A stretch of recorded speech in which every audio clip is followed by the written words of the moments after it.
भक्तों राम राम, राधे श्याम। भक्ति भाव विद रेणु रस्तोगी चैनल में मैं आपका स्वागत करती हूँ। तो जिनका आज जन्मदिन है उन सभी को हार्दिक शुभकामनाएं। जिनकी मैरिज एनिवर्सरी है उन सभी को भी हार्दिक शुभकामनाएं। तो आशा करती हूँ कि आप सब कुशल मंगल होंगे। तो आप सभी को तीज की हार्दिक शुभकामनाएं। तो आज की वीडियो रहने वाली है कि हम तीज पर अपने लड्डू गोपाल जी की सेवा कैसे करें। तो सबसे पहले हमने इनको उठा लेना है और उठाकर हमने इनको क्या करना है, सबसे पहले आचमन कराकर जयकारा लगा लेंगे। और जयकारा लगाने के बाद आचमन कराकर इनको पंचामृत से स्नान करा लेंगे। और स्नान कराने के बाद इनको अच्छे अच्छे ग्रीन कलर के वस्त्र पहना सकते हैं। तो भक्तों जैसे ये ग्रीन कलर के साथ मर्जेंटा मिक्स है तो आप मल्टी कलर में भी ड्रेस पहना सकते हैं। ग्रीन के ये नहीं है कि आपके पास प्योर ग्रीन पहनानी है, आपके पास ग्रीन है तो आप ग्रीन भी पहना सकते हैं। और प्योर ग्रीन नहीं है तो आप मिक्स कलर में है तो भी आप उसको ड्रेस को पहना सकते हैं। और आपके पास यदि पुरानी ड्रेस है और वो पहनी नहीं गई, एक दो बार पहनी है, तो आप वो भी वॉश करके पहना सकते हैं अपने लड्डू गोपाल जी को। और एक बार की पहनी हुई तो आप गंगा जल छिड़क कर भी उनको पहना सकते हैं। तो मैंने 2-3 तरीके बता दिए कि आप बिना वॉश किए हुए भी आप उनको पहना सकते हैं। तो अब क्योंकि शुद्धिकरण बहुत ज़रूरी है हमारे लड्डू गोपाल जी के लिए। तो अब हमने सबको तैयार कर लिया है और सभी को बांसुरी दे दी है। तो सब आप अपने लड्डू गोपाल जी का अच्छे से श्रृंगार कर लें और श्रृंगार करके उनको आसन पर। तो भक्तों मैं सभी को स्नान करा लूँगी कच्चे दूध से और बोलते जाएंगे ओम नमो भगवते वासुदेवाय। तो आप पंचामृत से भी स्नान करा सकते हैं।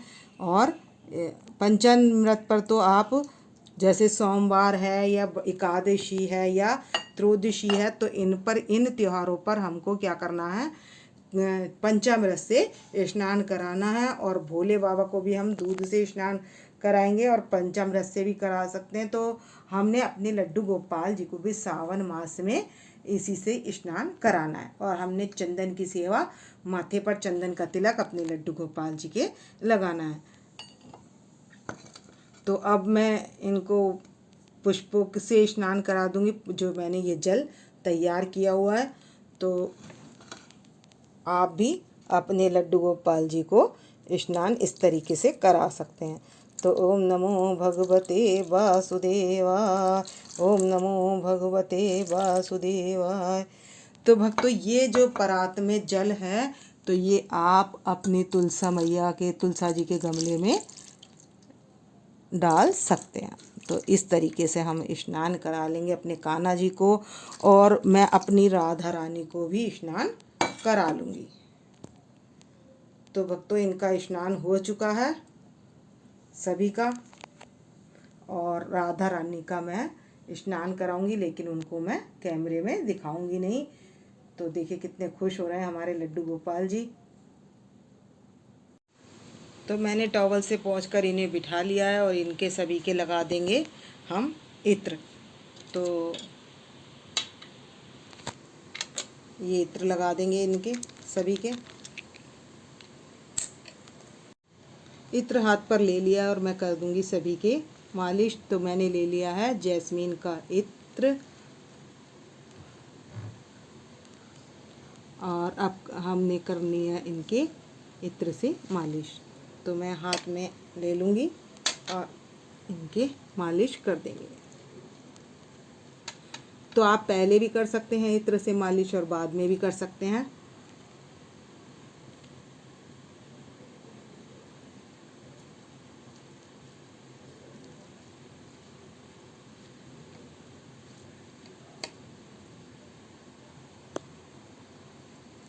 तो हमारे छोटे लड्डू गोपाल जी के और कान्हा जी के सभी के इत्र की मालिश हो गई है और मैं अभी कुछ देर और करूँगी।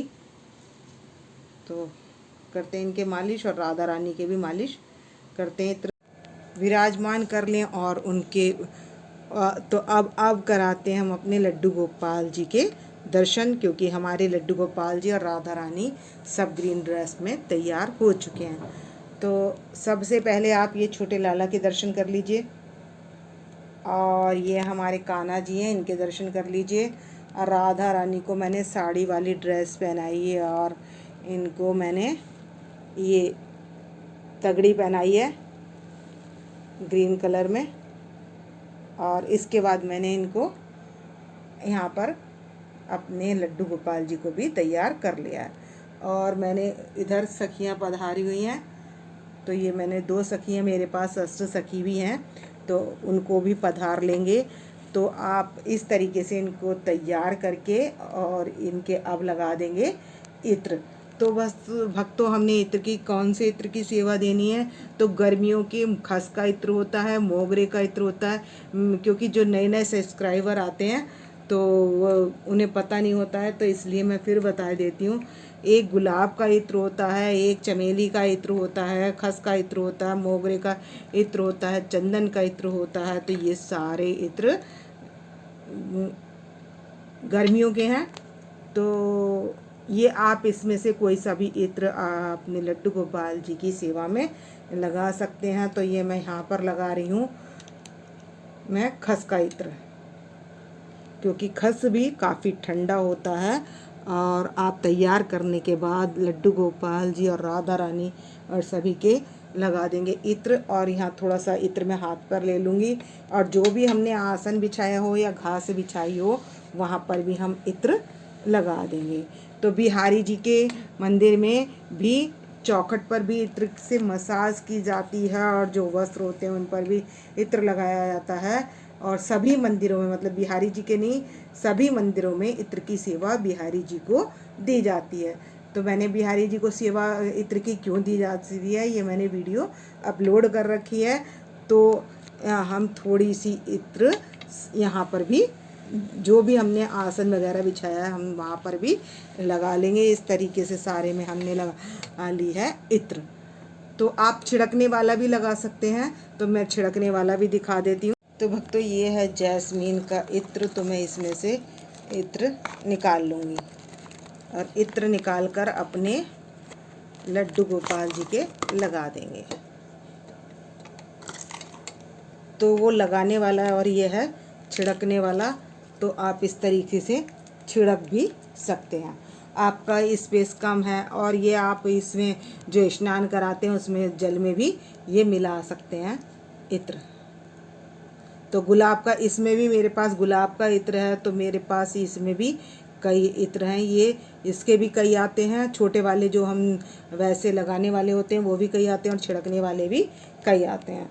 तो आप जो भी, मैंने यहाँ पर खस की सेवा दी थी, ये तो जैस्मीन का हम छिड़क देंगे। तो खुशबू अच्छी आती है, इसलिए आप और खुशबू की बात नहीं है, बिहारी जी इत्र की सेवा से बहुत प्रसन्न होते, इसलिए इत्र लगाया जाता है और इत्र की सेवा दी जाती है।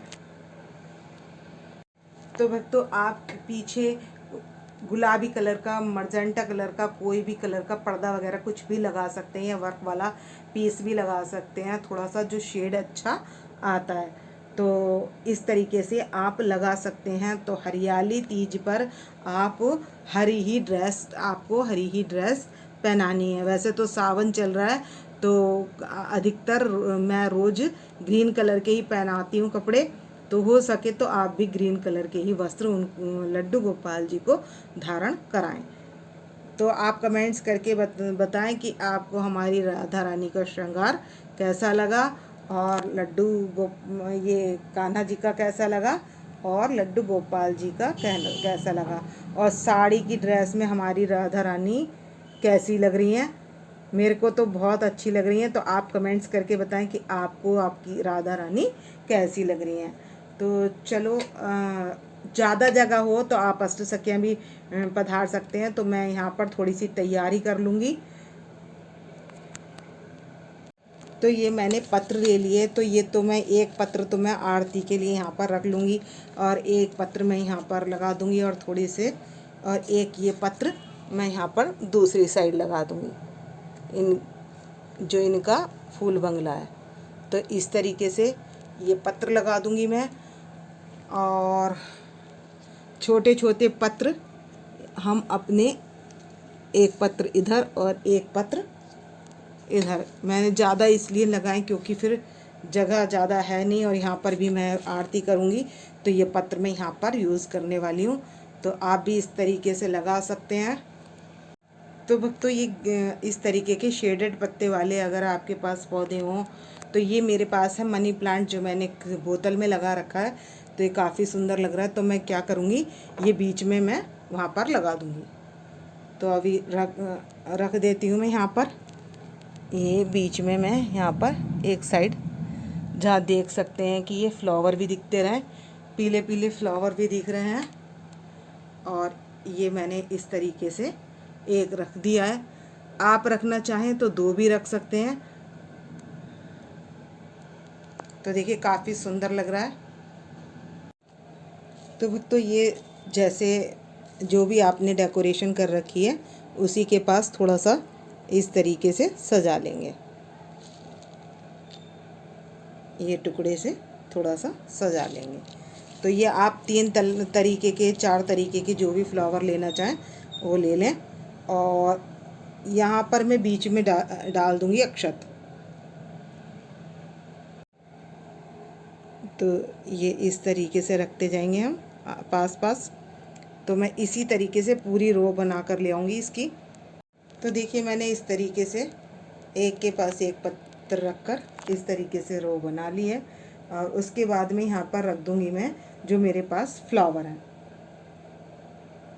तो अब आरती के लिए हमने थाली तैयार करनी है। तो हम पत्र पर ये मैंने कुछ टुकड़ा ले लिया है पीले पुष्प का। तो इसको मैं थोड़ा थोड़ा फैला दूंगी और दीप की जगह छोड़ दूंगी। ये देखिए इस तरीके से मैंने इसको फैला लिया है और यहाँ पर हमने दीप की जगह छोड़ दी है। तो भक्तों ये देखिए आरती के लिए मैंने थाली भी तैयार कर ली है। तो आपके पास वाइट पुष्प का टुकड़ा हो तो आप इधर की साइड लगा सकते हैं। तो ये मैंने आरती का थाल कर लिया तैयार और इधर मैंने सखा भी पधार लिए हैं। तो ये सूरदास जी हैं, पीछे सुदामा जी हैं। तो ऐसे ही मैंने लड्डू गोपाल जी के सखाओं को भी पधार लिया है। और एक साइड में रख लूँगी भोग। तो भक्तों मैंने फ्रूट्स रख लिए, फ्रूट्स में आम रख लिया और केला रख लिया है, माखन मिश्री रख ली है और अरे बाल गोपाल को लड्डू बहुत प्रिय है वो रख लिए हैं। लेकिन तीज का प्रिय भोग जो है वो घेवर है। तो इस समय पर मेरे पास घेवर नहीं था तो मैंने ये सब भोग रख लिया। तो आप फल कोई सा भी रख सकते हैं, लेकिन उस स्थिति में रखना है जिस स्थिति में हम खाते हैं। मतलब प्रसाद बनने के बाद कोई चीज़ इसमें से फेंकने वाली नहीं होनी चाहिए। जैसे आम है तो इसमें गुठली हमें नहीं रखनी है। तो मैंने इस तरीके से रख लिया है, सारी तैयारी कर लिया। अब जोत की तैयारी करते हैं। तो भक्तों मैंने जोत जला ली है और मैं अब बजा लूँगी घंटी। और घंटी बजाने के बाद कर लेंगे अब हम आरती। तो आप बांके बिहारी की या ओम जय जगदीश जो भी आपको याद हो वो आप कर सकते हैं। बांके बिहारी तेरी आरती गाऊं, हे गिरधर तेरी आरती गाऊं, आरती गाऊं प्यारे तुमको मनाऊं, हरि चरणों में। शंख का जल लेकर जोत हम ठंडी कर देंगे 3 बार घुमाकर और सभी देवताओं को दे देंगे और हम भी ले लेंगे। तो और इसके बाद अब हम इनको बिठा लेंगे झूले में। तो झूले में आपने इनको भोग नहीं लगाना है और आपने झूले में बैठकर इन्हें खिलाना भी नहीं है। तो भक्तों आप भी दृष्टि भोग प्रसाद ग्रहण कीजिए। तो हमारी राधा रानी हिंडोले में बैठ गई हैं और हमने राधा रानी को अपने झूले में हिंडोले में बिठाकर झूला भी झुलाना है और सावन का गीत भी गाना है। सावन की बरसे बदरिया झूले राधा हमरवा। तो आप कैसे भी कोई भी गा सकते हैं भजन यहाँ या अम्बा की डाल पर पड़ गए, जो भी भजन आपको याद हो वो गा सकते हैं। और आपने सभी को झूला झुलाना है। राधा रानी को भी और बिहारी जी को भी और अपने छोटे लड्डू गोपाल जी जो भी आपके हैं सभी को झूला झुलाना है। तो अब हिंडोले में बैठ गए हमारे बिहारी जी।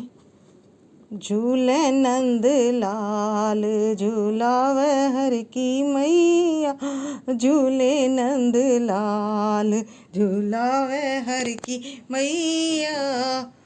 तो आप अपने बिहारी जी को भी झूला झुलाएं, सभी को झूला झुलाएं। तो भक्तों इस वीडियो का करूँगी मैं यहीं पर एंड। यदि आपको मेरी वीडियो पसंद आए तो प्लीज़ लाइक करें, सब्सक्राइब करें और शेयर करना ना भूलें।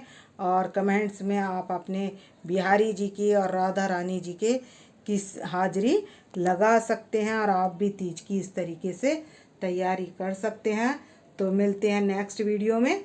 भक्तों राम राम, राधे श्याम।